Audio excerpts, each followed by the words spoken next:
Good evening. So recently I was asked to elaborate on what I mean about that conversation with the Tekken combos and the King of Fighters combos. So I'm gonna just give a little rundown on that conversation, just a little bit. Like, who is this person?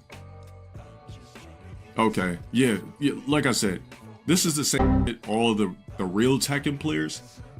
I don't need to name names, you guys know. So basically, I want to do more of a quick explanation about what I mean by the King of Fighters, SNK, Capcom type of games versus the Tekken. On the SNK, Capcom, and King of Fighters, it requires much more precision. Now, you can do mash combos on both games, but when you really want to put in work effectively across that screen, you're going to have to put in those prompts right.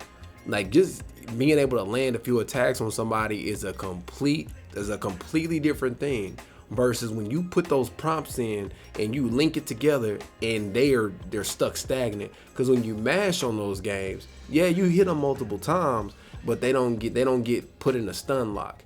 Like, you have to put in those commands. First of all, you have to put in those commands properly to stun lock the player to execute the combo. In Tekken, it's much more free form. So if they go in, a lot of things launch people, but if they go in the air, you could just throw out one button and you can juggle them. Or you could throw out very minimal effort to hit them with a juggle, a very minimal effort for a lot of damage. So that's one of the things that a lot of them are complaining about. But at the same time, that's what this game has always been. That doesn't mean Tekken does not take skill, because if you're an unskilled Tekken player, you are not going to beat a skilled player. Like, I don't care how much mashing you're doing. If you're truly good at the game, you're not going to beat a pro at the game. It's not going to happen.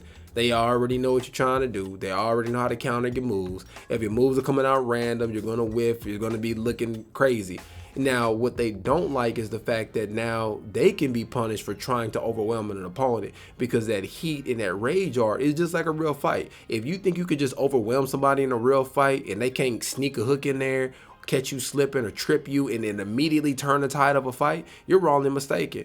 What's funny is that's an extremely realistic mechanic on an extremely fake game. Like if you really think about it, because anybody who knows about fights, somebody could be winning the whole time, and the most minor thing in between can change the whole tide of the match. It could change the whole tide of the fight. You thought you had it won and you left your chin out there and you messed around and found out. You know what I'm saying? That's how the latest Tekken is.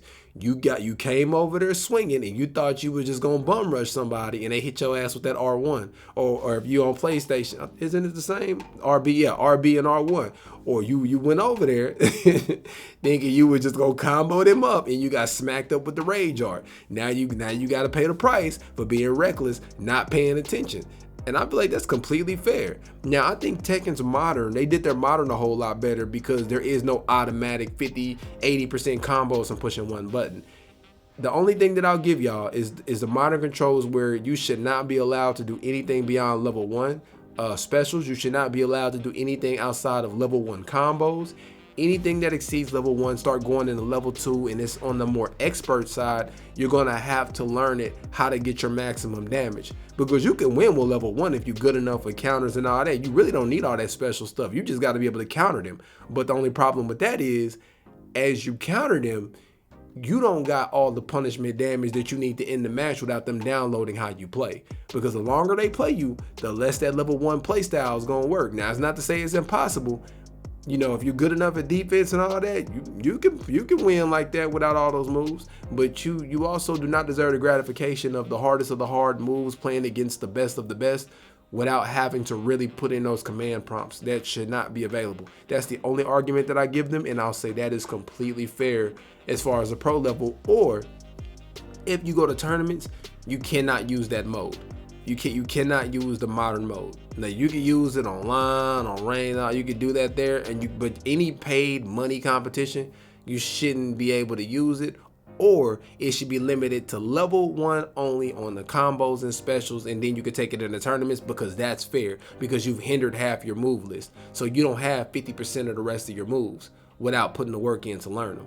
You know what I'm saying? But you're still able to get active on the game, and I think that's a pretty decent balance to where it doesn't keep people out of the game so much to where they're just like, man, I don't want to play that. versus the old ones, man. If you didn't know what you was doing, bro, you not even gonna do a special. Like, you ain't doing no special. You ain't throwing no fireballs. If you geef, you not grabbing nobody. Like them games was for real, for real.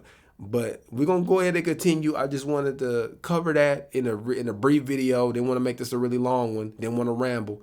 But if you kicked it with your boy this long, I appreciate you hanging with me. Links in the description below, like always. And in the meanwhile, I'm out. Have a good one.